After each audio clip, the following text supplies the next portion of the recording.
Olá, olá, boa noite, sejam todos bem-vindos. E hoje eu tenho a honra de receber o ministro Ernesto Araújo.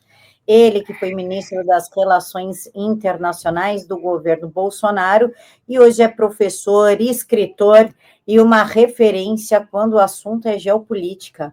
Ministro, muito obrigada por aceitar falar conosco. Obrigado, Camila. É uma alegria estar com você aqui. Muito carinhosamente nos bastidores a gente chama o ministro de fofo lindo, justamente por conta desse jeito simpático dele, esse jeito educado, um gentleman, na verdade, né, ministro? Que bom. Vou até ficar vermelho aqui. Vou ficar. Obrigado, Camila. Obrigado. Ministro, Bondade desculpa. sua. Não, não é Bondade não. sua. Ministro, ele é educadíssimo, sempre pronto a nos responder, não importa a hora, Sim. sempre muito educado, simpático, delicado, nos trata com extremo respeito. Então, não é gentileza minha, é reconhecimento mesmo, e isso desde a época que ele era ministro, ou seja, quando ele poderia ser arrogante, porque afinal ele estava num puta cargo, e ele sempre tratou a gente com muita educação, muita gentileza, então não é gentileza minha, é reconhecimento. Legal, muito obrigado. Ministro, eu gostaria que o senhor começasse falando de um tema que está bombando no momento, que é essa decisão meio maluca do Flávio Dino, quando ele diz que o Brasil não vai aceitar determinações internacionais sem a anuência do Supremo. Como é que fica isso em questão da Magnitsky? Ele está achando que ele não vai ser sancionado se ele continuar com essa palhaçada? Eu acho que ele está achando que vai, com isso, pressionar os bancos e as entidades financeiras brasileiras a não enfim, seguirem com, digamos, o respeito às sanções da Lei Magnitsky, a desrespeitarem as sanções. Né? E ele está dizendo isso de uma maneira que eu acho que é juridicamente equivocada, porque não existe nenhuma obrigação de que empresas brasileiras cumpram lei internacional, né? Nem na Magnitsky, nem em qualquer outro instrumento legal. A questão é que a Lei Magnitsky ela permite que o governo americano, né, determine que empresas sediadas nos Estados Unidos deixem de ter relações de negócios com empresas de outros países que venham a fazer negócios com pessoas sancionadas. Né? Então, na verdade, quem cumpre a sanção não é o Banco Brasileiro, quem cumpre a sanção é o Banco Americano. Né? O Banco Brasileiro, claro, ele pode acabar sendo a vítima da sanção se ele resolver desconhecer a Magnitsky. Então, os bancos americanos serão obrigados pela lei americana a deixar de fazer negócios com os bancos brasileiros. As empresas americanas deixarão de fazer negócios direto ou indiretamente com as pessoas sancionadas ou com empresas brasileiras que tenham negócio com as pessoas sancionadas. Né? Então, é mais um instrumento que sai da cabeça dos juízes, né? Hoje realmente a gente não tem Constituição, não tem lei, tem apenas aquilo que sai da cabeça dos juízes da Suprema Corte. Né? Então isso não existe nenhum amparo legal para dizer, olha, as empresas brasileiras têm que se sujeitar a eventuais punições de empresas estrangeiras ou de governos estrangeiros, ou seja, deixar de que as obriguem a deixar de fazer negócios com países estrangeiros. Né? Mas, obviamente, claro, como tudo que sai hoje do STF é uma decisão política, é um ato político, não é um ato jurídico. Né? Então, ele acho que visa amedrontar, intimidar os bancos brasileiros, as empresas financeiras brasileiras e outras empresas brasileiras, né? Mas não muda nada no cenário, porque em nenhum momento as empresas brasileiras estariam cumprindo uma lei americana, elas estariam apenas reconhecendo que fazer negócios com sancionados as impede de fazer negócios com empresas americanas, por causa da lei americana incidindo sobre as empresas americanas. Né? Mas, em suma, é isso. É um ato político para intimidar entidades brasileiras e colocá-las, então, numa corda bamba. Né? ou desagradar o Supremo, ou perder todos os negócios que eles têm com parceiros americanos. Ministro, a gente pode dizer que essa atitude do Flávio Dino foi uma tentativa de blindar o Moraes sem se preocupar com as consequências que isso pode trazer economicamente para o país? Sim, totalmente. Eu acho que essa é a linha mestra dessa decisão, né? É criar um clima de pavor entre os bancos brasileiros e obrigá-los, olha, a gente, né, o Banco Brasileiro tem negócio prioritariamente aqui no Brasil, não podemos confrontar essa decisão, teria que se ver que se é constitucional ou não, né, digamos, mas no sentido de, olha, uma empresa brasileira, né, ela pode ser obrigada pelo Supremo a escolher um determinado cliente, né, a escolher uma determinada parceria econômica, porque é disso que se trata, né? Então, Banco X brasileiro vai ter que escolher se ele quer continuar tendo como cliente, né, pessoa tal no Brasil, ou se ele quer continuar tendo uma parceria econômica com a instituição X nos Estados Unidos. Ele vai ser obrigado a escolher entre os desses, e se ele escolher a instituição X nos Estados Unidos, ele será punido aqui no Brasil. E não sei se isso é constitucional, se é legal no Brasil, né?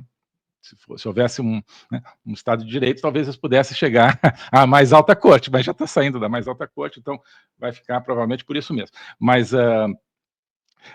sim, é uma blindagem sem se preocupar com as consequências, porque as consequências serão totalmente exterminadoras aí, talvez, para o sistema financeiro brasileiro, para muitas entidades financeiras brasileiras. Inclusive, ministro, essa decisão engloba também o pessoal das mineradoras ali de Brumadinho, que teve aquele acidente horrível, na qual o senhor Rodrigo Pacheco é advogado da mineradora e é um dos nomes cotados para subir ao Supremo. Se essa decisão do Flávio Dino realmente tiver validade, como que as famílias buscam uma justiça real e correta, já que elas recorreram ao Reino Unido para resolver esse problema? Pois é, se eu entendo bem, elas tiveram ganho de causa, né, na justiça britânica. Agora, sim, uma decisão da justiça britânica, ela precisa ser homologada na justiça brasileira, isso sempre foi assim, né? Então, isso aí, pelo menos até agora, o Supremo não desfez, digamos, essa norma, pode desfazer amanhã ou depois. Então, eu acho que elas de certa forma, estão sendo vítimas colaterais, né, da crise aí do Magnitsky, né? Talvez, se não houvesse Magnitsky, o Supremo, então, falasse, olha, tá, foi tomada na justiça britânica, isso aqui e tal, vou homologar essa decisão contra determinadas companhias no Brasil para ressarcir essas pessoas. Talvez acontecesse isso, né? Mas agora, como entrou a Magnitsky, eles quiseram, então, fazer disso um caso que seja exemplar para o tema da Magnitsky, né? Olha, isso aí não conta, não pode ser implementado e tal. O que também acho que revela um desconhecimento de como opera também a lei Magnitsky, né? Porque, se não me engano, ele fala de decisões de tribunais estrangeiros, né? E Magnitsky não são decisões de tribunais estrangeiros, uma decisão da justiça, perdão, do executivo americano, sobre as empresas americanas. Então, existe todo um emaranhado aqui, e acho que o STF não está querendo desentranhar esse emaranhado, né? Ele prefere manter essa nebulosa, onde ninguém sabe que direitos tem e que direitos não tem. Isso, no fundo, é o que o STF está fazendo há vários anos, né? No Estado de Direito, você olha a Constituição, você olha a lei e você fica sabendo ali que direitos você tem e que direitos você não tem, né? Hoje, para você saber que direitos você tem ou não, no Brasil, seja você um cidadão privado, uma empresa, um banco, ou o que seja, você precisa olhar para um ministro supremo, para o STF como um todo, e saber que direitos, então, você vai ter de acordo com a sua amizade ou proximidade com esse juiz do Supremo, ou com a sua possibilidade de influenciá-lo. Isso é muito ruim, isso é o fim do Estado de Direito, né? Então, acho que essas decisões do Flávio Dino, elas acrescentam a esse Estado calamitoso do direito no Brasil, né? O Banco Brasileiro, na prática, o que acontece? As vítimas lá que seriam ressarcidas pela questão de Mariana estão sem saber agora se vão poder ver executado os seus direitos. E os bancos brasileiros, agora, todo o sistema financeiro nacional está sem saber, está sem orientação para saber quais são os seus direitos, quais são as suas obrigações diante do próprio direito brasileiro. Tem que ficar olhando, negociando. O STF agora tem essa mania, já há vários anos, né? Tudo tem que ser negociado. As pessoas negociam as decisões com o Supremo. Isso não existe. Justiça não é matéria de negociação. Justiça não pode ser matéria de negociação. Justiça é matéria de uma decisão de acordo com a lei, de acordo claro, com a consciência de cada intérprete da lei. Mas virou, há muito tempo, né? Já virou uma justiça negocial, como se diz, e eu acho que é isso. Talvez também o Flávio Dino, então, ele está querendo criar mais um instrumento negociador agora. Fala, olha, eu coloquei isso aqui, você quer que eu tire essa decisão? Então, sabe-se lá qual vai ser a matéria de negociação. Eles não escondem isso, né? Estão o tempo todo negociando entre eles, negociando com o executivo, negociando com parlamentares, negociando com chineses, né? E com outras entidades. Então, o Brasil está ficando com cara de um sistema de direito chinês ou soviético, né? Eu já fiz um programa há uns 2 anos, quando comecei a comentar isso, chamando de Estado soviético de direito, e não Estado democrático de direito. Porque é isso, existia uma justiça na União Soviética, mas era isso, era totalmente politizada, totalmente de acordo com o mandato dos poderosos, né? E o Brasil está ficando isso. Então não é à toa que estão fazendo acordo aí com entre aspas, judiciário da República Popular da China, ou seja, do Partido Comunista Chinês, né? Não é à toa. Realmente o Brasil está se aproximando desse modelo, né? A China tem leis, né? Mas as leis são aplicadas de acordo com a conveniência política do Partido Comunista Chinês, né? Existem, né, dezenas de estudos sobre como funciona o direito na China, e basicamente é isso, né? Basicamente é de acordo com a vontade do Partido Comunista Chinês. Então, né, estamos indo para esse destino, que talvez seja o que esses ministros querem, né? Um Estado totalmente centrado no arbítrio de determinadas pessoas poderosas que decidem o que quiserem, e sempre vão encontrar, então, né, alguma decisão que apoie o que eles querem fazer, ou se não tiver decisão nenhuma, eles inventam uma decisão na hora. Perfeito, ministro. E até falar uma frase do Trump, mas o senhor citou a China, eu já volto no Trump. Eu adoro falar de China. Na verdade, é que eu gosto de falar daquilo que me dá medo. E uma coisa que me dá medo é a ascensão da China no Brasil. O Brasil já virou um quintal da China? A China já dominou aqui? Em grande parte o Brasil virou mais que um quintal, né? Virou uma fazenda da China. A China tem um projeto de hegemonia mundial. Todo partido comunista, todo regime comunista tem um projeto de hegemonia mundial. E eles jamais renunciaram ao caráter comunista, marxista do seu projeto na China. É só ler os documentos que eles publicam, né? E tem pessoas que vão à China e ficam lá hospedadas pelo governo chinês num excelente hotel, o hotel é bom e tal, muito bom, às vezes, né, muito melhor do que hotéis no Ocidente. Mas, poxa, não é comunista o país. Mas vamos ver então o que o Partido Comunista está dizendo. As pessoas caem nessa ilusão, né? Tem um projeto de dominação mundial. E nesse projeto, o Brasil tem certas funções, né? Uma delas é fornecer alimentos para a China. Isso já está sendo construído há cerca de 20 anos, né? A transformação do Brasil numa terra que planta e colhe para a China, né? Claro, a gente tem outros destinos de exportação, mas a China acaba controlando o que se produz no Brasil, porque ela tem um mercado de destino e muito mais. Ela cada vez mais tem as terras, tem os fatores de produção, tem os portos de escoamento, né? E tudo isso ligado, então, a essa estratégia. Quer dizer, o agro brasileiro, cada vez mais, ele está localizado territorialmente no Brasil, né? Mas quem manda, né, quem estabelece os preços, as condições, tudo isso é a China, né? Então, falar de soberania, quer dizer, é complicado. há outras funções aí para o Brasil, por exemplo, agora recentemente essa ideia de uma moeda comum do BRICS, que seria uma moeda alternativa ao dólar, basicamente uma moeda chinesa para concorrer com o dólar. O Brasil recebeu seguramente a função de, olha, você vai ser o proponente disso aí, você vai ser o boi de piranha, digamos, para tentar atravessar o rio com essa ideia. Enfim, volta e meia tem alguma missão assim, tiveram a missão de Brasil, né? Esse Brasil do Lula, de salvar o regime Maduro, né? Quando Maduro roubou a eleição no ano passado, né? Perdeu descaradamente, a oposição conseguiu mostrar, e o regime Lula foi lá e, junto com os colombianos, também ajudaram a passar o pano e tal, e Maduro está aí até hoje, não sei por quanto tempo, mas passou por essa. Então, deve haver outras coisas que a gente não sabe, né? Talvez algum apoio ao Irã, né? Em alguma atividade iraniana, né? Dentro desse projeto, quer dizer, o Irã é outro aliado da China, então o Brasil talvez tenha sido encarregado de, você vai ajudar o Irã nisso, naquilo, não se sabe. Mas o certo é que o Brasil é realmente uma fazenda a serviço da China hoje e uma peça num jogo global da China, que basicamente é um jogo não contra os Estados Unidos, é um jogo contra a liberdade, contra o princípio da liberdade, da democracia no mundo. Isso é outra ilusão que os chineses, a propaganda chinesa e russa, conseguiram fazer penetrar na consciência das pessoas, né? Um engano que fizeram penetrar na mente das pessoas, que é de que existe uma concorrência entre China e Estados Unidos. Não é entre um modelo totalitário e um modelo democrático, né?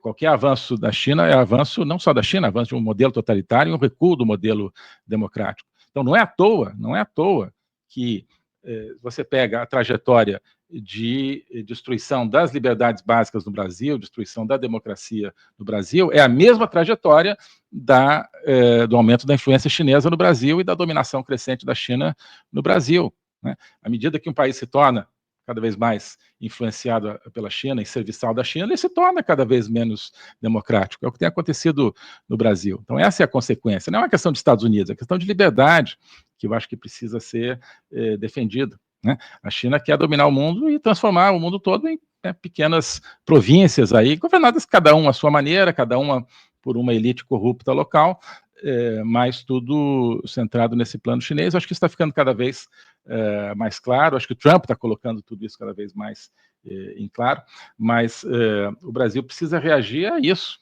né? Em defesa de si mesmo, em defesa do seu próprio princípio de um país que tem uma vocação, um desejo democrático.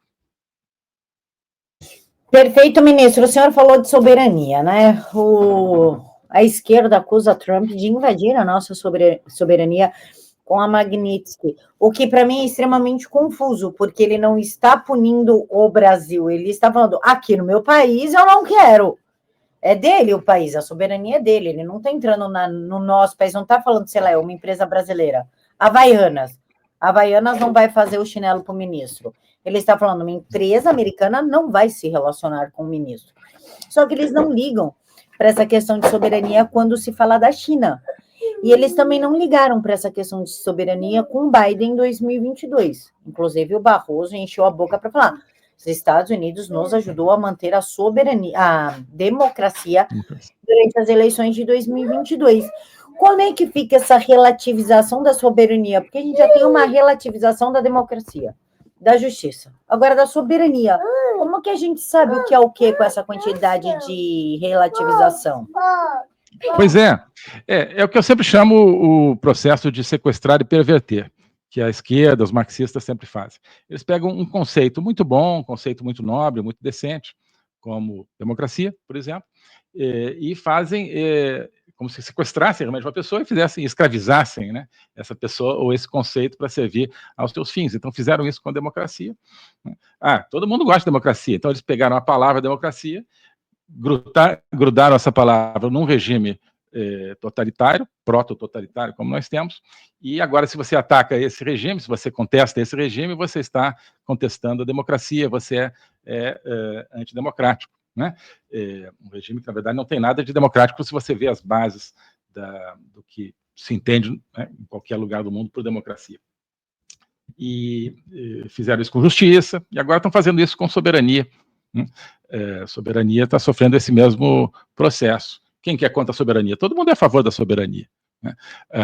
A questão é a seguinte, você, né, sempre fala também, você tem uma caixa, né, e você, então, escreve na tampa, olha, né, soberania, né, chocolate. Aí você abre a caixa, tem chocolate? Não, tem, sei lá, né, algum tipo de, né, carne estragada, não sei, né?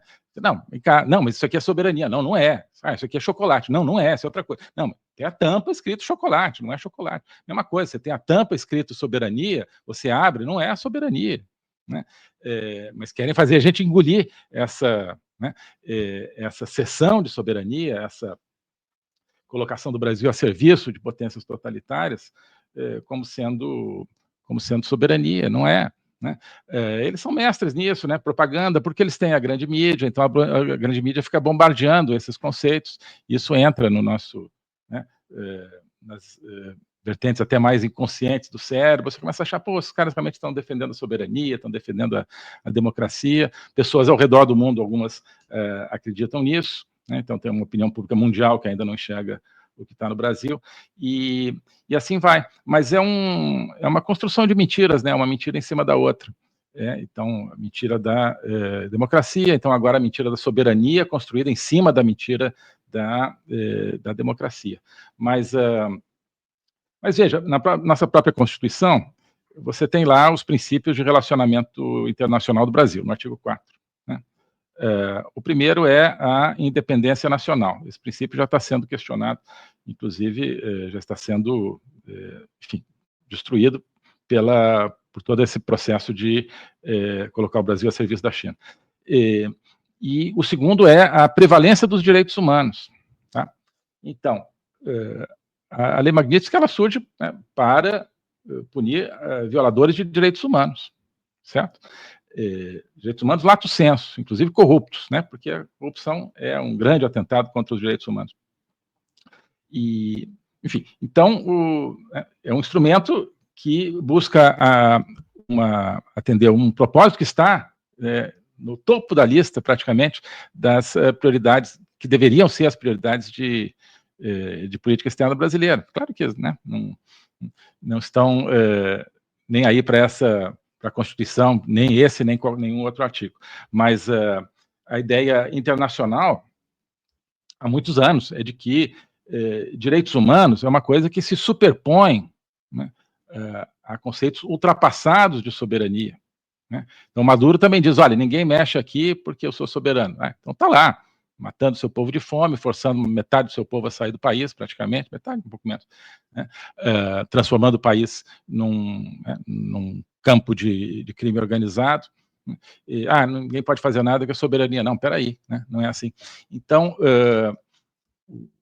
já existe há muito tempo uma relativização de certas expressões de soberania com base no conceito de direitos humanos. Isso aí tem que ser tomado em conta também, né? Não é assim, olha, eu vou fechar a porta e aqui dentro eu faço o que eu quiser. Não é assim. Por falar, não é assim que eu fecho a porta e faço o que eu quiser, o presidente dos Estados Unidos, ministro, eu fico tão focada na história da China que às vezes meu cérebro até buga porque eu tenho medo de verdade. De uma hora meus filhos, ao invés de aprender português e matemática, tá aprendendo mandarim, ainda tem que se curvar a China, eu tenho medo disso. O Donald Trump, ele disse o seguinte: Alexandre de Moraes é tóxico para todas as empresas e indivíduos legítimos que buscam acesso aos Estados Unidos e a seus mercados. Nenhum tribunal estrangeiro pode invalidar as sanções dos Estados Unidos ou poupar alguém das graves consequências de violá-las. Cidadãos norte-americanos estão proibidos de fazer transações com ele e cidadãos não americanos devem agir com cautela. Aqueles que fornecem apoio material a violadores de direitos humanos também enfrentam o risco de sanção. Pergunto ao senhor, teve um grupinho, QI 80, né? Porque para ser esquerdista, o QI tem que ser mais baixo, e isso a gente até tem que ter dó.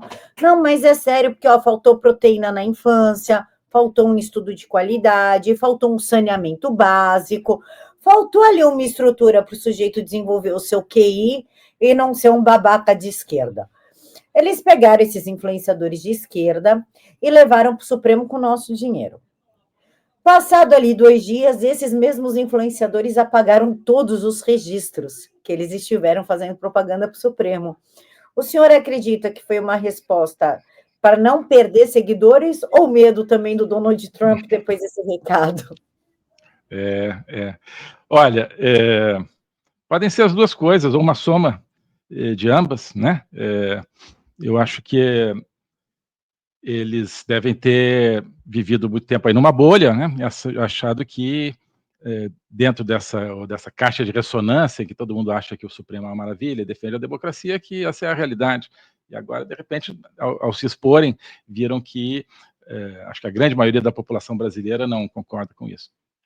Então, se espantaram ao ver a bolha, ao saírem um pouquinho da bolha e verem a bolha furada, né? Você tocou num ponto muito interessante, né? A questão da mentalidade esquerdista, tem até livros sobre isso.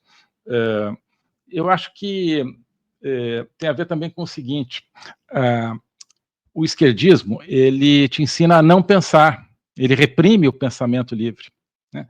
Então, quem adere a uma ideologia de esquerda, uma ideologia marxista, comunista, etc., imediatamente começa a mentir para si mesmo, né? Começa a não ter confiança no seu próprio pensamento e, diante de cada situação, se acostuma a perguntar qual é. Ministro, seu áudio sumiu.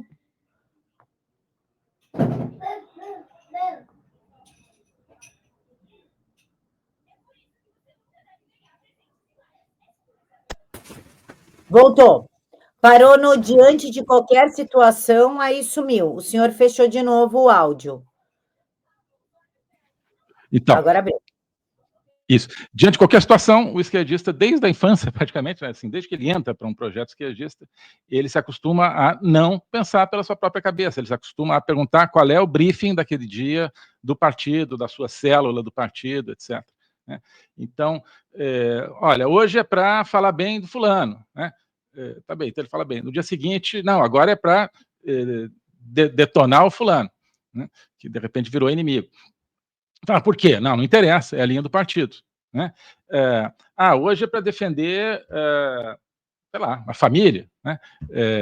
Hoje agora é para detonar a família. Então, mas por quê? Eu falei, não interessa. Você vai detonar agora a família com argumentos X, Y, Z, que os argumentos também já vêm prontos. Né? Os argumentos vêm prontos. Então, isso é uma violência contra o pensamento, contra a psique da pessoa. Né? O ser humano ele é feito para pensar com a sua própria cabeça. E o que acontece? O pensamento autônomo atrofia, né? Em quem está submetido a esse processo o tempo todo. Atrofia. Né? E isso, então, que causa esse emburrecimento. Né? A pessoa passa a viver de briefing, passa a viver de uma posição que lhe vem do exterior, passa a repudiar sempre o seu próprio sentimento, a sua própria convicção, a repudiar qualquer lógica, porque isso é a dialética materialista, né? As coisas não têm lógica, a lógica é o poder do partido, o poder, né, daqueles que conduzem esse projeto hegemônico. Então, isso causa esse problema também. Perfeito, ministro. Ministro, ainda sobre esse recado fofo, digamos assim, do Donald Trump, demonstra que ele está com o poder na mão, enquanto o Brasil reage de uma forma infantilizada. Ao invés de, por exemplo, retirar o Moraes, entrar nos eixos, digamos assim, ele quer bater de frente como um adolescente que não teve educação nem de casa. O quanto isso prejudica a imagem do Brasil perante a comunidade internacional? Olha, isso eu acho que está expondo para o mundo inteiro qual é a realidade do sistema de poder no Brasil, que muita gente ao redor do mundo não vinha enxergando. Né? Porque Donald Trump, essas medidas estão indo aí no coração do sistema de poder no Brasil, que é o STF, a juristocracia. Né? E então até pessoas ao redor do mundo que não simpatizam com o Trump, que não simpatizam com os Estados Unidos, são forçadas a se perguntar: vem cá, por que eles estão aplicando isso? Será que é uma invenção? Será que é um capricho do Trump? Vão ter que começar a estudar. Vem cá, olha, não, tem decisões que foram, né, tomadas de uma certa maneira, né, ou né, totalmente desrespeitando a própria legislação brasileira. Você tem um STF que assumiu poderes que não lhe cabem. Mas qual a consequência disso para o mundo? Olha, estão anulando todos os processos da Lava Jato, todos os processos de corrupção, que é algo que se espalhou ao redor do mundo. Então, isso eu acho que as pessoas precisam começar a enxergar, e estão começando a enxergar, né? O que está acontecendo? O que foi a Lava Jato? O que foi o projeto de corrupção do PT ao longo desse tempo todo, desse regime que está aí? A partir do Brasil, como se fosse uma espécie, né, do tumor central dessa coisa, espalhar, né, em metástase esse tumor para vários países da América Latina, até em parte para os próprios Estados Unidos, alguns países da África, né? E quase todos os países conseguiram deter esse tumor, né? Conseguiram extirpar esse tumor, no momento que o Brasil também parecia que estava extirpando esse tumor. Agora eles olham e falam, não, agora os médicos no Brasil estão, que seriam os médicos, né, encarregados de extirpar esse tumor, eles colocaram o tumor de volta, né? Colocaram o tumor de volta. E liberaram completamente o funcionamento, desculpa uma imagem forte, né, mas liberaram completamente o funcionamento desse tumor no Brasil. Então, isso parece que é o cerne do sistema de poder no Brasil. É muito mais do que a questão Bolsonaro, do que a questão eleição, né? É como funciona o poder real, a circulação de dinheiro, de centenas de bilhões de dólares no Brasil e para outros países. Então, as pessoas estão começando a ver com pavor que, olha, isso que o Trump está onde o Trump está colocando o dedo, né, esse sistema de poder que exportou corrupção para todo o hemisfério ocidental e está voltando. E as pessoas que o fizeram estão voltando agora, saindo da prisão. Né? Saindo da prisão o quê? Para jogar futebol de botão com o neto? Não, é para voltar a fazer o que sabem fazer, não é verdade? Estou revelando também um pouco a idade, né, falar em futebol de botão. Mas, enfim, certo? Então, e isso é que eu acho que vai realmente fazer ou desfazer a imagem do Brasil, né? A imagem do Lula, né? A imagem do Lula. As pessoas, o Lula, assim, sim, o Lula foi colocado de volta no poder por essas pessoas que estão soltando todos os corruptos, né? Que estão violando todos os direitos dos brasileiros e direitos, inclusive, de alguns americanos. Então, no fundo, a Magnitsky, essas sanções, elas estão puxando todo um novelo, né? Que nós brasileiros conhecemos, mas que o mundo não conhecia. Então, acho que, na verdade, nós estamos no começo de um processo, né? De um processo de revelação do verdadeiro sistema de poder no Brasil. Porque você vai, às vezes, em alguns lugares, mas o Lula ele não cuida dos pobres. Não, não cuida de pobre nenhum, cuida do seu próprio bolso e do seu próprio partido e de um sistema corrupto, né? E as pessoas não acreditam, porque, claro, estavam lendo uma imprensa internacional baseada numa imprensa brasileira. Agora não, o Trump está... várias virtudes do Trump. Uma delas é essa, obrigar as pessoas a pensarem com a própria cabeça, né, e não com a cabeça da mentalidade esquerdista. O dia que eu achar algum esquerdista que pense, eu juro por Deus, que consiga debater sem partir para o ad hominem, eu juro por Deus que eu aprecio. Você não vai conseguir, não, você não vai conseguir. Mas me conta, né? Me conta. Deputado, olha, ministro, a gente está com a cabeça tão focada. Ministro, o Brasil também fez um relatório, um dossiê, né, digamos assim, de 90 páginas, para falar para o Donald Trump porque nós não merecemos tarifação. Ou seja, alguma coisa totalmente assim, de quinta série, né? Olha só, eu tenho um dossiê contra ti, viu, amiguinha? Se tu não fizer tal coisa, eu vou ficar triste. Eu vou soltar esse dossiê. Uma coisa meio absurda, como se os Estados Unidos não tivessem um setor de inteligência maravilhoso, o FBI, assim, é como se ele não tivesse nada, né? Tiveram essa ideia bizarra do dossiê. Pergunto ao senhor, um relatório desse não coloca o Brasil numa relação mais subserviente, ainda mais em relação aos Estados Unidos, algo do tipo um irmão mais velho corrigindo o irmão mais novo? Pois é, para você ver que existe uma fragmentação, eu acho, hoje nesse sistema de poder brasileiro, né? Você tem o núcleo STF aí, que está, né, tomando essas decisões aí que a gente comentou há pouco, e você tem o que seria, digamos assim, um núcleo mais clássico, talvez centrado no Itamaraty, que fala, não, isso aqui é uma questão comercial, e o ministro, e o vice-presidente Alckmin também, né, que querem tratar como uma questão comercial.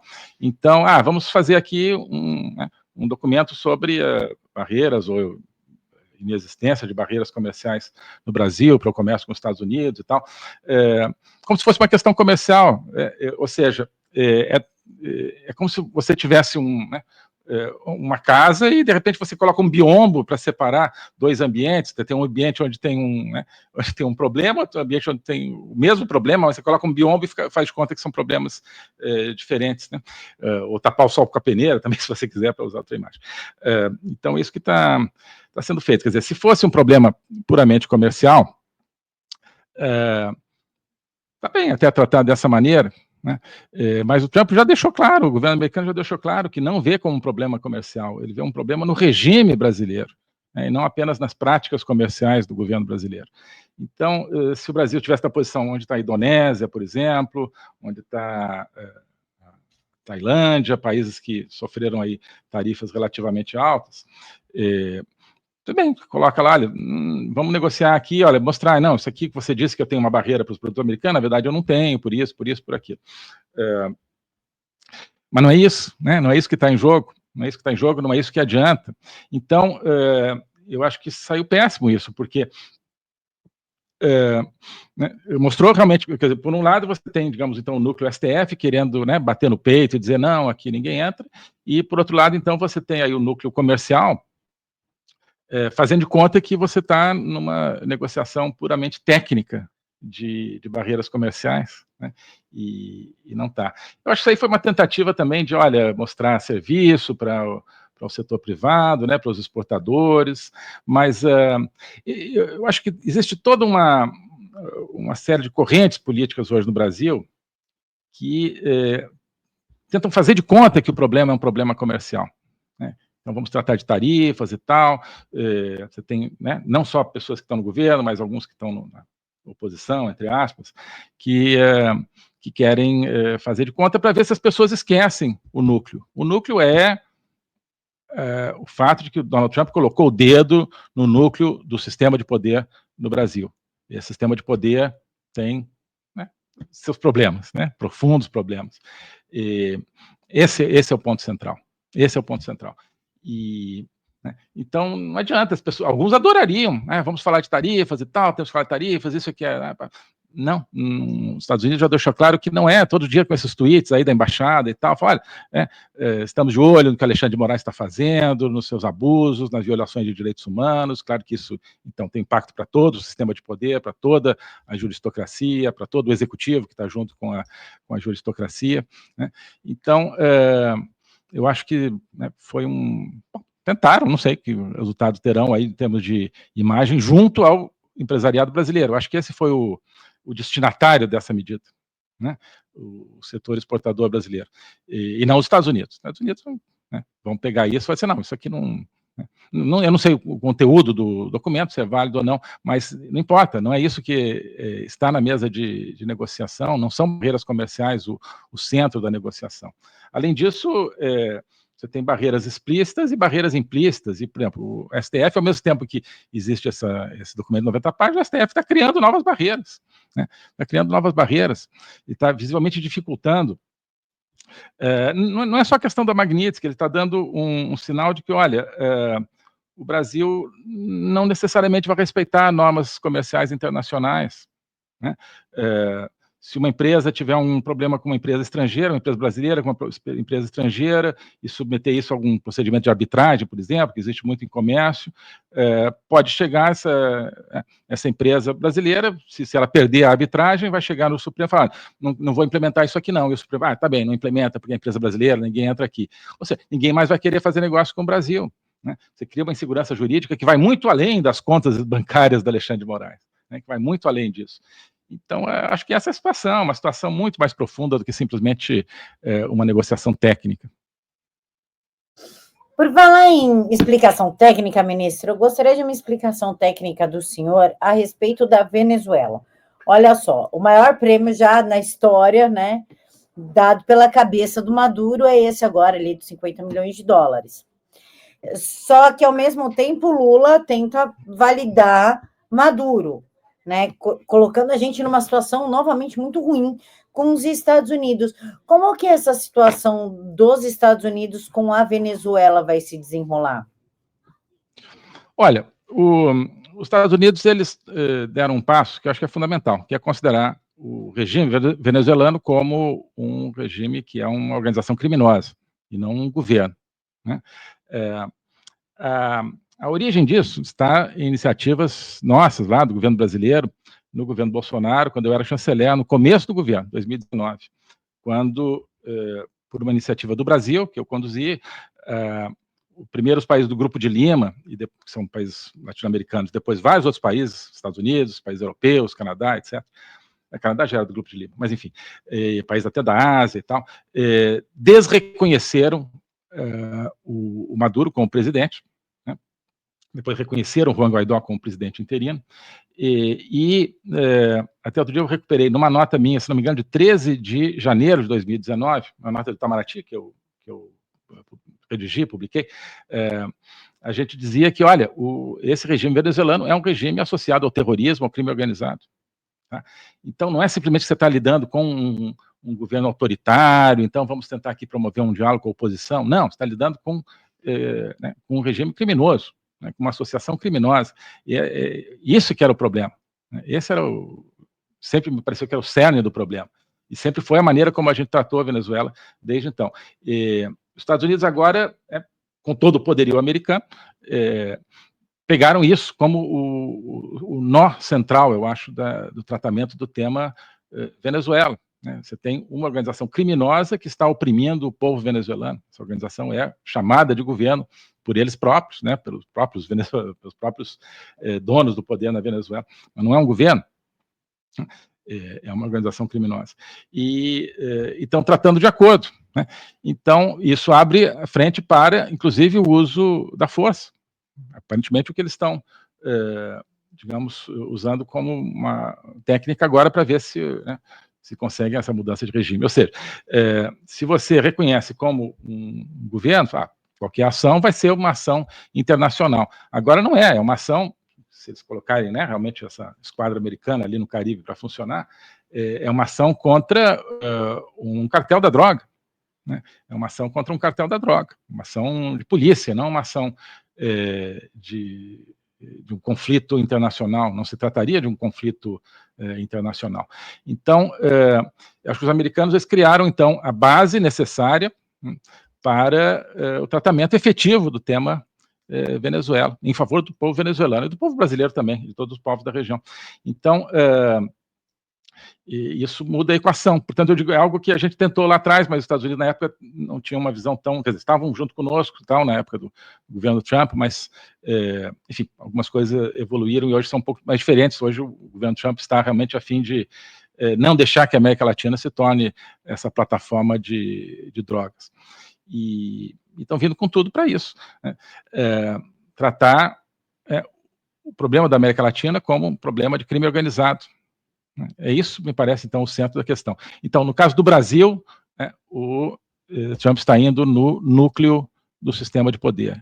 E no caso da América Latina como um todo, especificamente da Venezuela, também está indo no núcleo do sistema de poder, que é o narcotráfico, o crime organizado. Né? Isso que, então, pode fazer uma mudança gigantesca na América Latina inteira. Veja que os países, de certa forma, já estão se antecipando a isso, né? Na Bolívia, as pessoas já estão vendo, já excluíram o pessoal do Evo Morales e do Arce, né, que são os dois de esquerda, brigaram, mas é o mesmo partido, no fundo. Excluíram esse pessoal do segundo turno das eleições presidenciais. Não é tudo que conta, existe todo um aparato de poder que esse pessoal implantou na Bolívia, então não basta ganhar uma eleição presidencial com um candidato decente. Mas...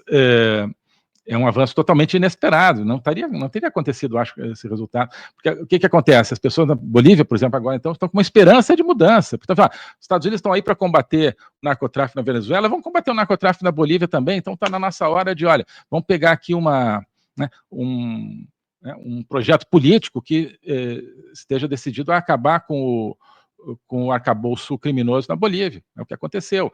Acho que vai acontecer na Colômbia, uma eleição no começo do ano que vem, né? Mas até lá vai acontecer muita coisa na própria Venezuela e virar muita coisa à tona. Eu sempre volto a resolução que o Trump lançou no primeiro dia de governo. Ele lançou assim umas 30 resoluções, né?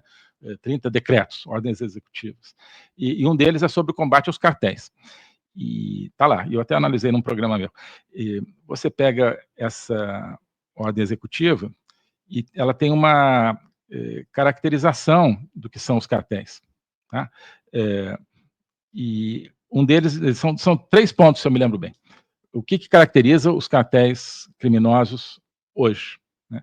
Primeiro, são organizações de ampla capacidade, poder e sofisticação, não são grupos assim improvisados, né? Primeira coisa, são realmente entidades muito poderosas. Segundo, né, são apoiados por potências totalitárias de fora da região, não precisa, né, nem botar o nome, todo mundo sabe quem é.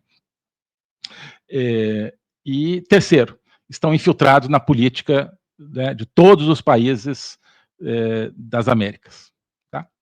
Então, esse é o ponto. Né? Não é que você tem, então, países onde tem cartéis atuando e você tem governos que mais ou menos tentam combater esses cartéis. Não, os cartéis estão dentro dos governos, os governos estão dentro dos cartéis. Né? Isso está lá na conceitualização. Aí, nessa primeira medida, ele declarou, eu acho que alguns cartéis mexicanos e o cartel venezuelano. Né? Um dos cartéis venezuelanos, que era o Tren de Aragua. Né? Agora, com o Marco Rubio, há 2 ou 3 semanas, declarou o Cartel de los Soles, né? Dizendo que o Maduro é o chefe do Cartel de los Soles. Né? Daqui a pouco vai chegar na vez de outros cartéis da região, de outras organizações criminosas. Então, acho que é por aí que vai mudar a América Latina e surgir uma esperança. Mas, ministro, o fato de termos o PCC, CV, CTP, ter um monte de coisa com P e T no final, não coloca o Brasil em risco quando o governo Lula decide não colocar esses narcoterroristas como terroristas, colocando a gente ainda mais na mira de uma visão de uma invasão americana e nós não temos munição nem para uma hora de guerra? Invasão, não acredito, mas isso sinaliza, sim, uma complacência do governo brasileiro para com o crime organizado, né? E sinaliza uma disposição muito esquisita, né, do governo brasileiro. Acho que os Estados Unidos sabiam que isso ia acontecer, mas olha, vamos dar uma chance formal para o governo brasileiro se associar ao governo americano no combate ao crime organizado. O Brasil não quis. Né? Porque isso de caracterizar como terroristas, isso serve justamente para que você possa tomar medidas drásticas contra esses cartéis. Não é terrorista também. Tudo que eles fazem é o que os terroristas fazem, são associados aos terroristas, matam, explodem bomba, matam as pessoas, matam inocentes, sequestram, né? E tem projetos políticos, né? E tem projetos políticos, como todo terrorista sempre tem. Então, claro que são terroristas. Né? Mas, então, o Brasil quer ficar assim, não, na verdade, né, são simplesmente ladrões de celular, né? De repente, uma coisa assim, não sei o que eles disseram. Então, tá bem. Veja o seguinte, os países estão se mobilizando, né? Então, falei da Bolívia.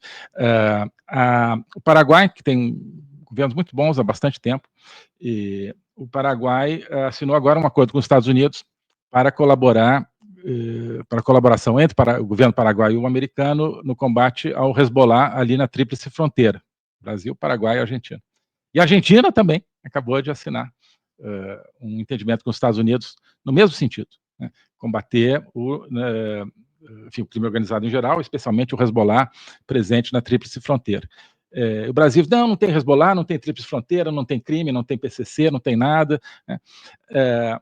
Olha, está todo mundo se mobilizando. Daqui a pouco a Bolívia vai se mobilizar também, se eles mudarem de governo e tiverem um governo decente. Daqui a pouco a Colômbia também. Né? Quem sabe a Venezuela, né, se houver uma mudança lá. Então, de repente, o Brasil, que estava muito confortável do ponto de vista, né, do crime organizado, né, com governos simpáticos ao crime praticamente ao longo de toda a sua fronteira, vai ter governos associados a um projeto de combate ao crime com o poder americano como aliado ao longo de toda a sua fronteira. Né? Como é que isso vai ficar? Então, invasão não, mas assim, eu acho que vai haver uma pressão gigantesca, né, para que as autoridades brasileiras, vem cá, vocês estão para proteger bandido ou vocês estão para combater bandidos? Né? Eu acho que vai ser esse o momento da verdade, né? Sem falar em revelações que podem acontecer se elementos aí do regime Maduro forem presos, por exemplo, como já tem um ou dois, né? E começarem a revelar certas coisas e tal, né? A gente sabe que o crime organizado sempre é transnacional, mas, enfim. Então, eu acho que o Brasil está colocando suas cartas, justamente suas fichas, sempre nos lugares errados, né? Então, do ponto de vista mundial, está colocando as fichas junto com os países totalitários, China, Rússia, Irã. E no ponto de vista regional, está colocando suas fichas com os cartéis.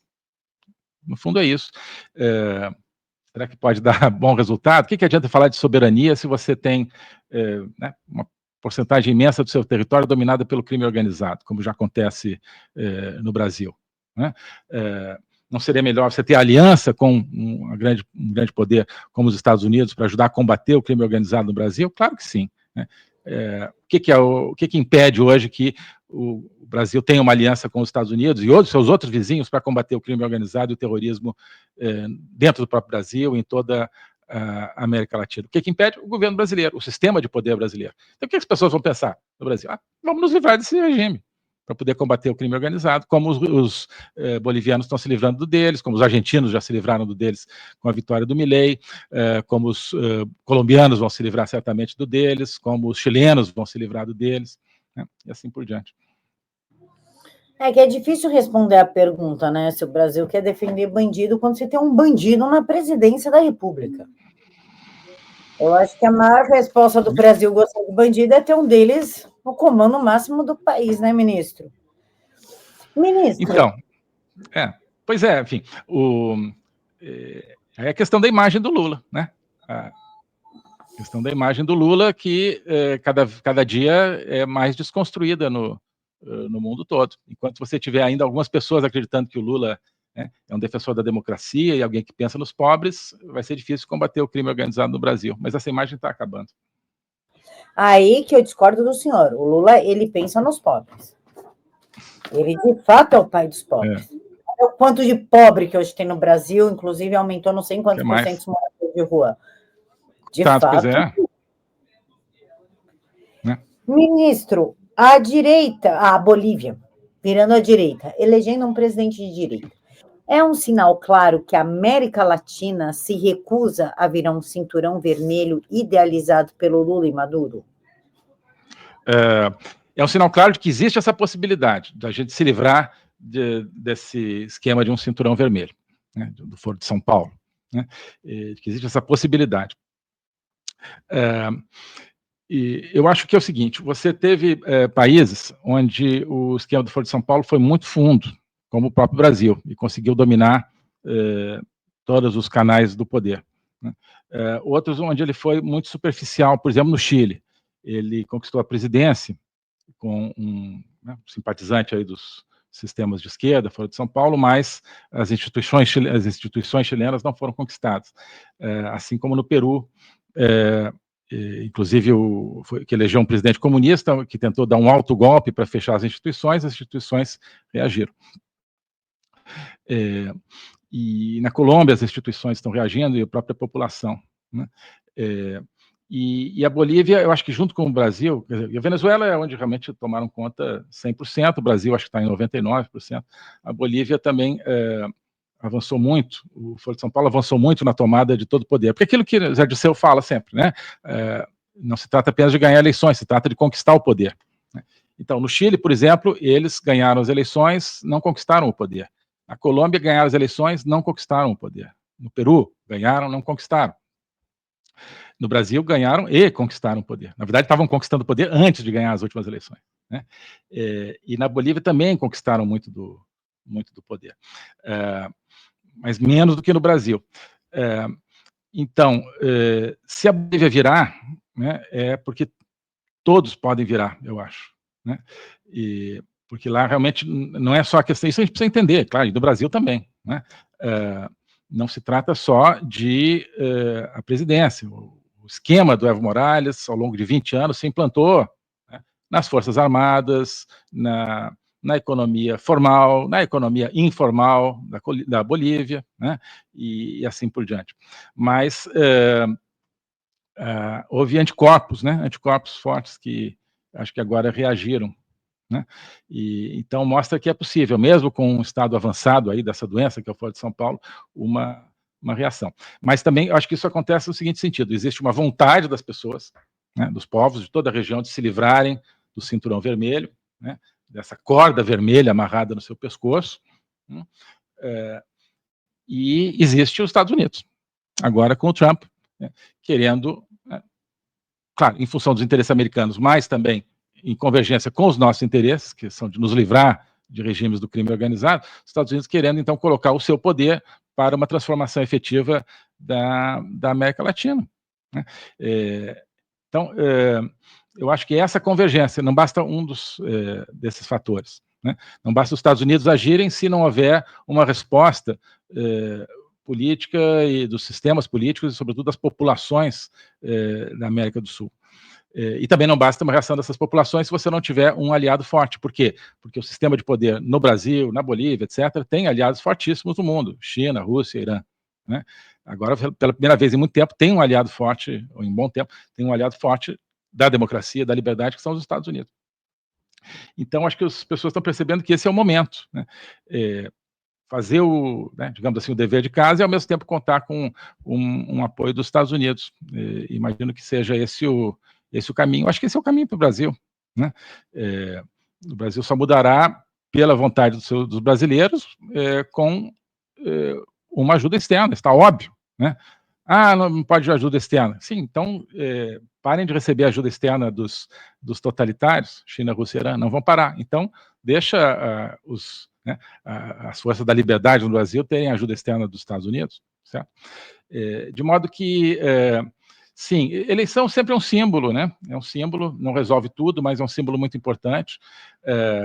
Os candidatos na Bolívia têm muitas pessoas nos meios conservadores que têm críticas a eles, que não têm assim muita esperança nesses dois candidatos que ganharam, porque são da direita, mas alguns dizem que, eu não conheço pouco para dizer, mas há analistas que dizem que são uma espécie de direita, ambos são uma espécie de direita permitida.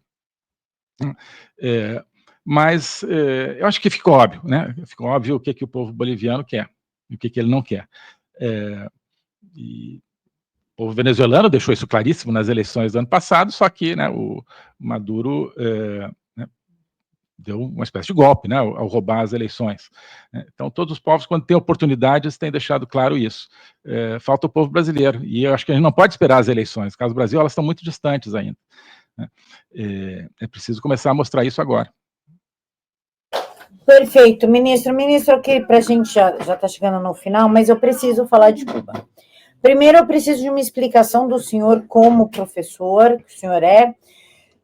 Dizem que Cuba é o socialismo que deu certo.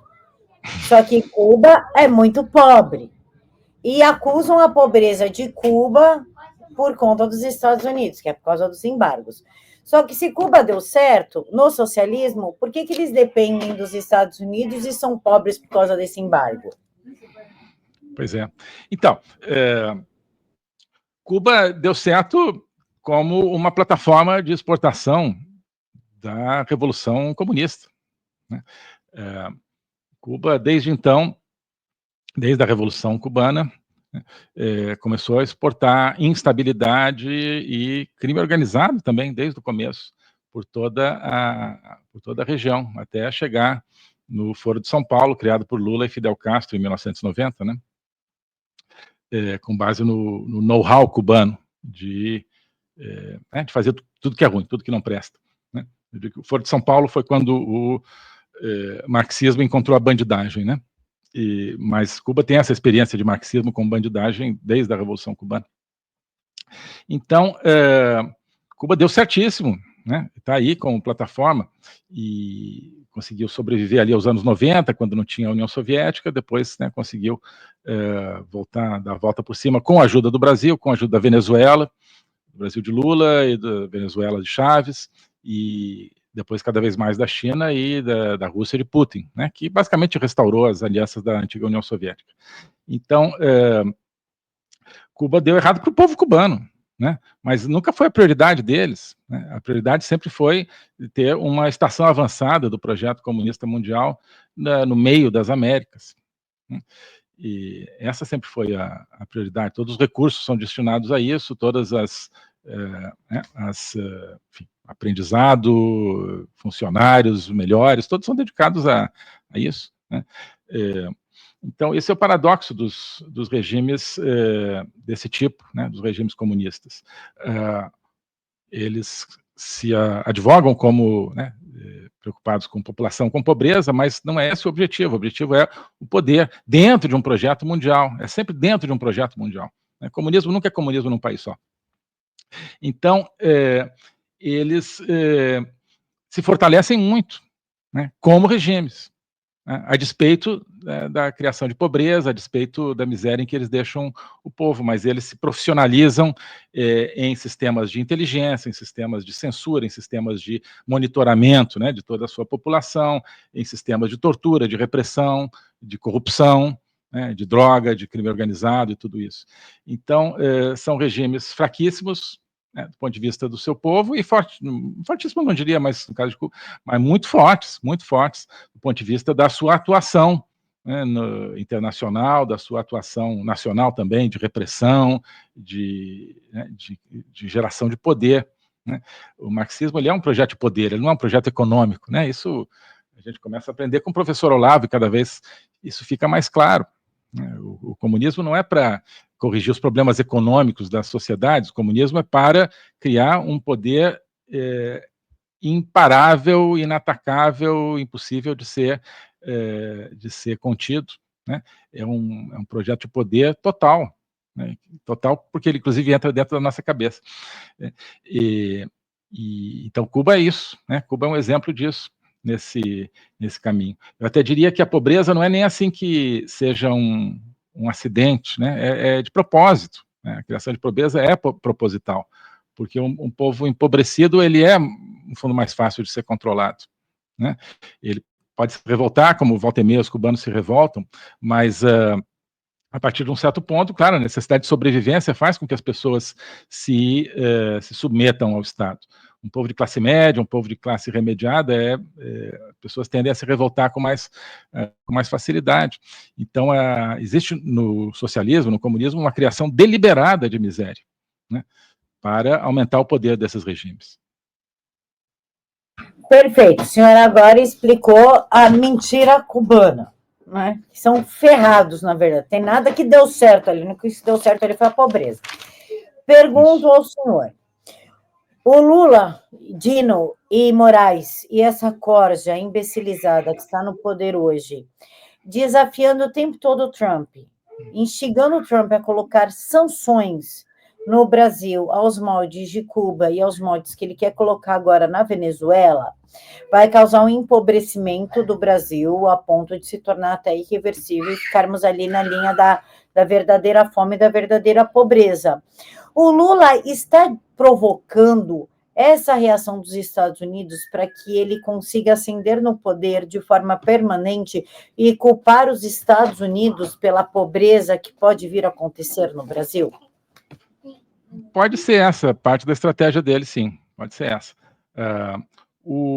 Não só o Lula, todo esse sistema brasileiro de poder, há um bom tempo já eles se deram conta do valor da pobreza para eles, né?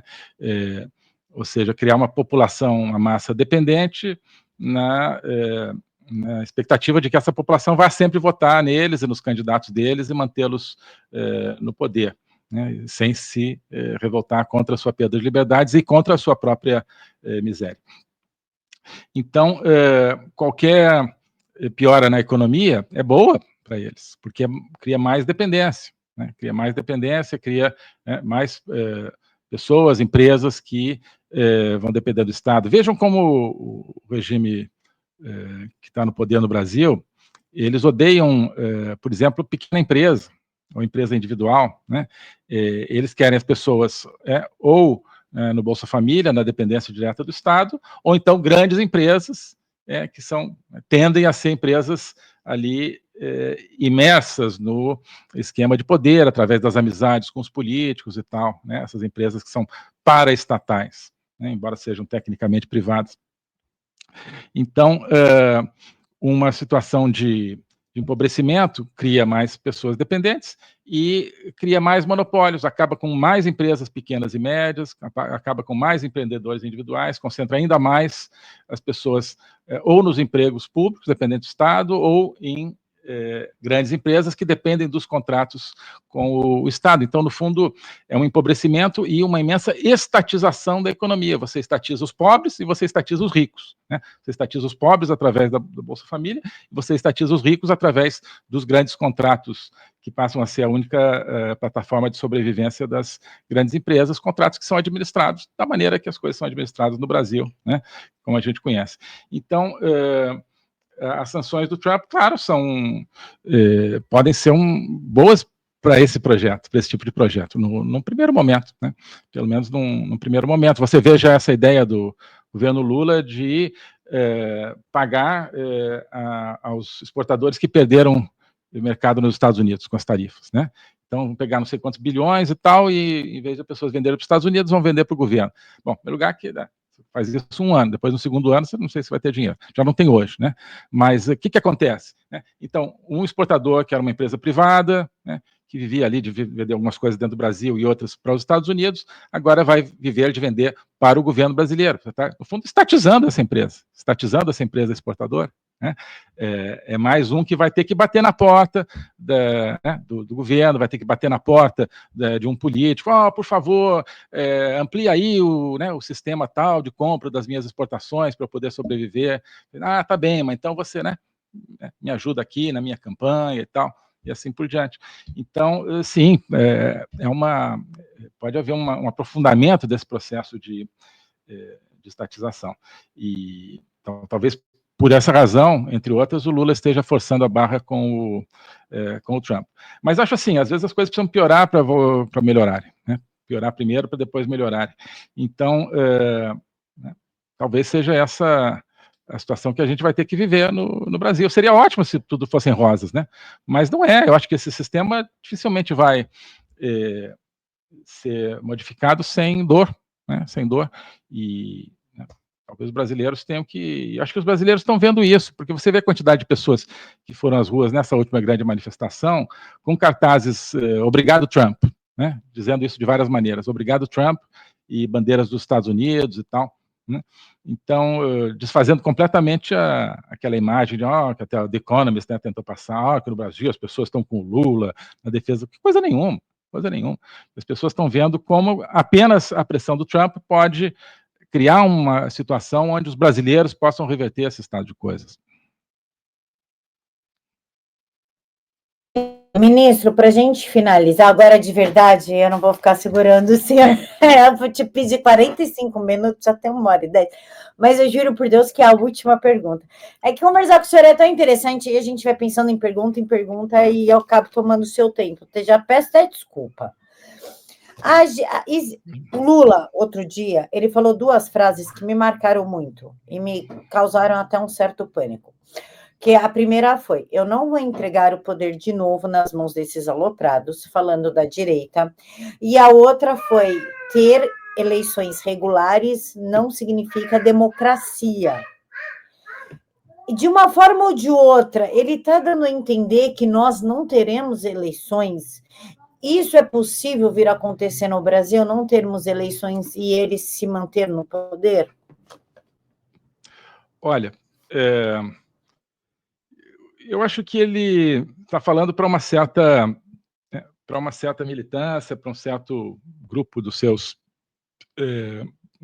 asseclas, dos seus comparsas, né? Tentando assim colocar fogo nas pessoas. Olha só, não vou deixar isso acontecer e tal. No momento que ele está de certa forma enfraquecido, ele quer mostrar força, quer mostrar valentia, né? Então, eu interpretaria, de certa forma, como isso. E a questão das eleições, isso tem a ver com o que o Zé Dirceu, mais uma vez, né, relembrando isso, com o que o Zé Dirceu falou, que uma coisa é ganhar eleições, outra coisa é conquistar o poder. Eu acho que isso talvez eu estivesse na na cabeça do Lula, não sei se foi um pouco um ato falho até, mas sim, não são só eleições, né? Nem para o bem nem para o mal, né? Para você ter uma democracia não basta realmente ter eleições, você precisa ter liberdade de expressão, liberdade de associação, uma opção de coisas que a gente não tem mais no Brasil. Mas também para um regime ditatorial se instalar, ele precisa, né, de uma série de mecanismos de controle da sociedade, mecanismos de controle da economia, como esses que a gente voltou a falar, né, de criação de monopólios, criação de dependência, tudo isso. Então, talvez o Lula tenha querido dizer o seguinte: olha, a gente está muito confortável, o sistema está confortável, né, exceto pelo Trump, né, mas aqui dentro nós estamos com o domínio da máquina. Então, não importa tanto o resultado de eleição, talvez ele esteja querendo dizer isso, né? Não importa tanto o resultado de eleição, porque do jeito que está, vai ficar na mão de algum grupo dentro desse próprio sistema, seja o próprio Lula, seja alguém de outro setor do sistema. O áudio do senhor sumiu, voltou. Ficou mudo. Mas é isso. Talvez acho que o Lula esteja querendo sinalizar, entre outras coisas, que está dominado. Então, olha, talvez, estou imaginando, né?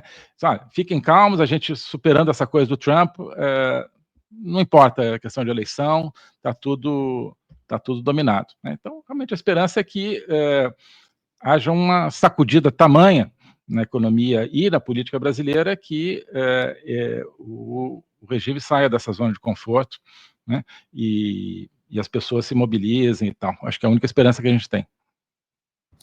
Perfeito, ministro. Ministro, algum tema que o senhor gostaria de ter falado e eu não perguntei? Olha, Camila, acho que a gente falou de tudo que é fundamental hoje. Eu só queria, então, acrescentar esse tema das eleições, que eu até apontei rapidamente antes, mas se você me permite, porque tem muita gente já começando a falar assim, mas então em quem que a gente vai votar para presidente em 2026? Né? Se a gente já começar a pensar isso, a gente vai perder a oportunidade de mudar o Brasil, que nos está sendo oferecida agora com essa imensa movimentação que o Trump está promovendo em toda a América Latina. Né?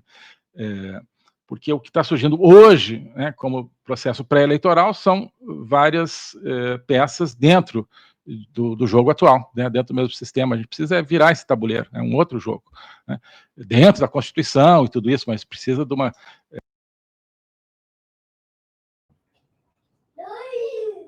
projeto antissistema, né? Isso a gente precisa de uma série de reformas, né, uma série de reformas políticas. Eu tenho esse sonho de que as pessoas se mobilizem, não por uma candidatura, uma pré-candidatura eleitoral, que na situação atual, como o próprio Lula está indicando, não muda nada.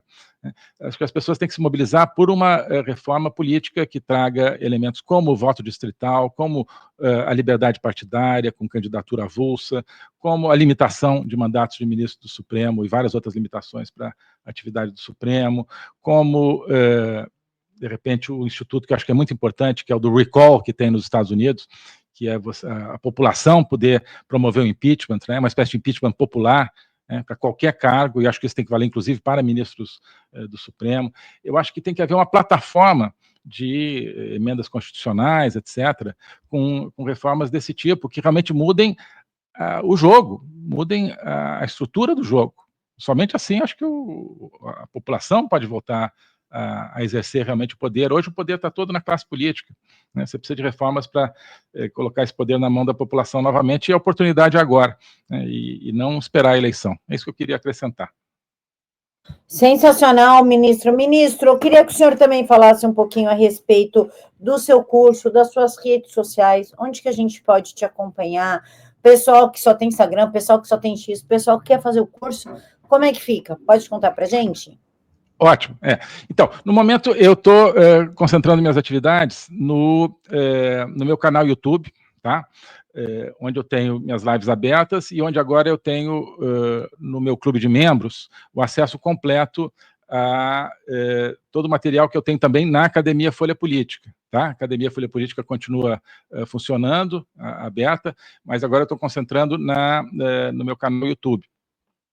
Então, Portanto, tem a parte aberta e tem a parte que é reservada, e lá dentro, então, você tem, quem entrar tem acesso a todo o curso de logopolítica, que é o curso que eu dou, que é a política do ponto de vista da filosofia, né, do Logos, entre outras coisas, e que já está na aula 156, eu acho, é um curso contínuo, né, não é um curso fechado, vai indo, e tem várias outras atividades, como, por exemplo, uma live semanal que eu faço com os alunos, por Zoom, que é acho que uma iniciativa bastante rara que a gente tem lá, então é lá que eu quero convidar as pessoas a conhecerem mais o meu trabalho, além do X e do Instagram, né?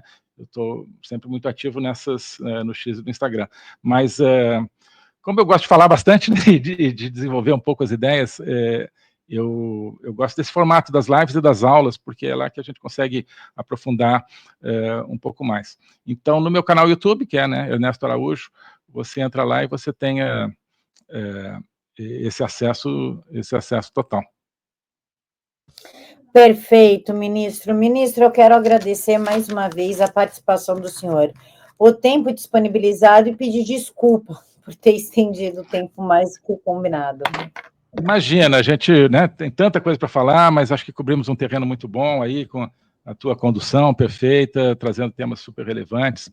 Nós estamos num momento único no Brasil, numa oportunidade única de entender e de combater por aquilo que a gente acredita, né? Então é muito importante a gente discutir esses temas, e o teu trabalho está ajudando muito nisso, eu procuro contribuir para isso também. Então, muito obrigado por essa oportunidade aqui. Eu que agradeço, ministro, a audiência, pessoal, todo mundo tem um grande carinho e respeito pelo senhor, por isso é uma honra enorme tê-lo aqui, e as portas sempre estão abertas. Quando o senhor quiser voltar, é só me avisar que a gente volta. Avisarei, se Deus quiser. Obrigado. Ministro, mais uma vez, muito obrigada. Eu quero agradecer ao pessoal que ficou conosco até agora, até esse horário. E já novamente, não esquece de curtir, comentar, compartilhar para quem está nos vendo pelo YouTube e para quem está nos vendo pela TVD News. E quiser material, é só ir no canal do YouTube, está passando no Diálogo de Poder, canal Silvio Navarro e outros canais. É só digitar o nome do ministro que vai vir as principais lives, e aí tu pode baixar, cortar, pode tudo, só não pode tirar do contexto, porque aí é falta de caráter. Mas de resto, pode fazer uso do material como vocês bem entendem, e nos marque também nas suas redes sociais, para que a gente saiba que vocês estão gostando do material. Fiquem todos com Deus e até amanhã.